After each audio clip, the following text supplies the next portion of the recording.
Hello বন্ধুরা, আজকে একটি আমি নতুন ভিডিও নিয়ে আপনাদের সামনে চলে এলাম এবং এই ভিডিওটি সাধারণত হাতের লেখা কিভাবে আপনারা কিভাবে ভালো করবে এবং কিভাবে সুন্দর করে লিখবে তার বিষয় নিয়ে আমি আজকে চলে এলাম। How to improve your handwriting.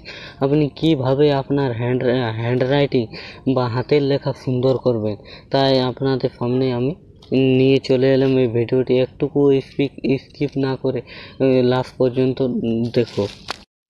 প্রথমত পয়েন্ট হলো কৌশল। প্রথমত হচ্ছে কলম ধরার কৌশল। আপনারা কেমনভাবে প্রথমত কলম ধরবেন।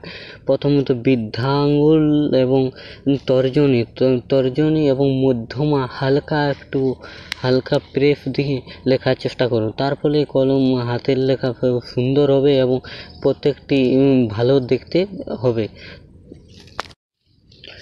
নাম্বার টু পয়েন্ট হলো লেখার গতি এবং মনোযোগ। আপনারা দ্রুত গতিতে লেখার চেষ্টা করবেন না, কারণ দ্রুত লেখার ফলে আমাদের হাতের লেখা খারাপ হয়ে যেতে পারে।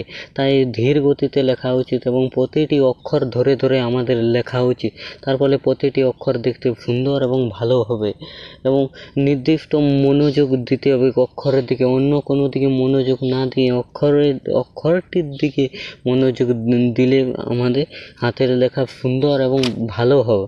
নাম্বার 3 পয়েন্ট হলো লেখা বর্ণমালা ও শব্দ লেখার সঠিক কৌশল। বর্ণমালা একটি নির্দিষ্ট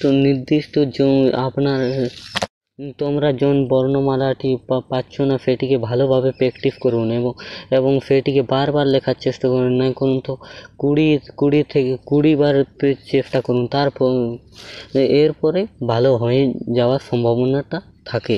তাই আপনারা যোন অক্ষরটিতে আপনারা ভালো পারেন না, সেই অক্ষরটি বারবার প্র্যাকটিস করুন এবং একটা নির্দিষ্ট শব্দ লেখার সময় কোনো একটা ওয়ার্ডের সামনে একটা ওয়ার্ড নির্দিষ্ট একটা দূরবর্তী যেমন মেনটেন রাখি।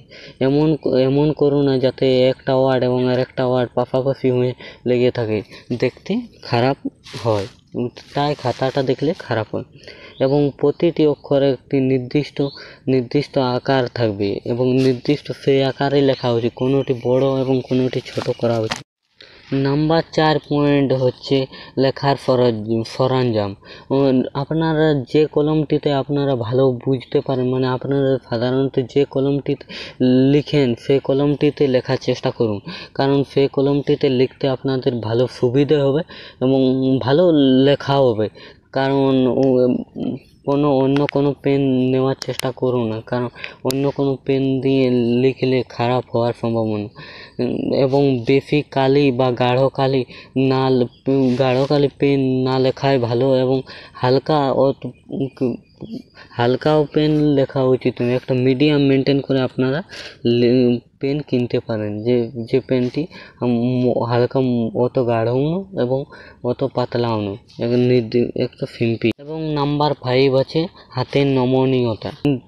অত কলমটিতে বা অত জোরভাবে প্রেস বা চাপ দেবেন না, তার ফলে হাতে ব্যথা করতে পারে এবং তার ফলে হাতের লেখাও খারাপ হতে পারে। তাই ধীর গতিতে হাতের চাপ মানে কম প্রেসার দিয়ে লেখার চেষ্টা করুন, তার ফলে ভালো হবে এবং দীর্ঘ একটানা লেখার পরে আপনারা হাতকে বিশ্রাম দিতে পারেন, কারণ একটানা লেখার ফলে আমাদের হাত আর কাজ করতে খুঁজে না, তার ফলে অক্ষর লেখাগুলো খারাপ হয়ে যায়।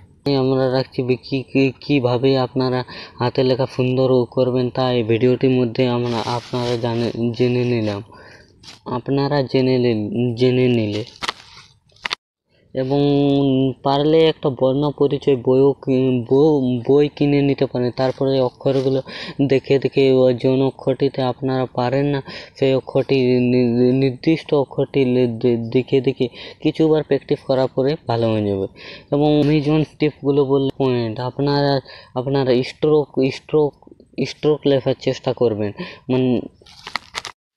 আমি যে পয়েন্টগুলো বললাম আপনারা সেই পয়েন্টগুলি যদি ফলো করেন এক সপ্তাহ গ্যারেন্টি দিয়ে বলছি আমি হাতের লেখা আপনাদের সুন্দর। ভিডিও এখানে আমি রাখছি থাকুক এবং ইন দিস ভিডিও এন্ড এবং স্টে ইওর কানেক্টেড। আপনারা ভালো থাকুন, সুস্থ থাকুন, সকলকে জানাই অল দ্য বেস্ট।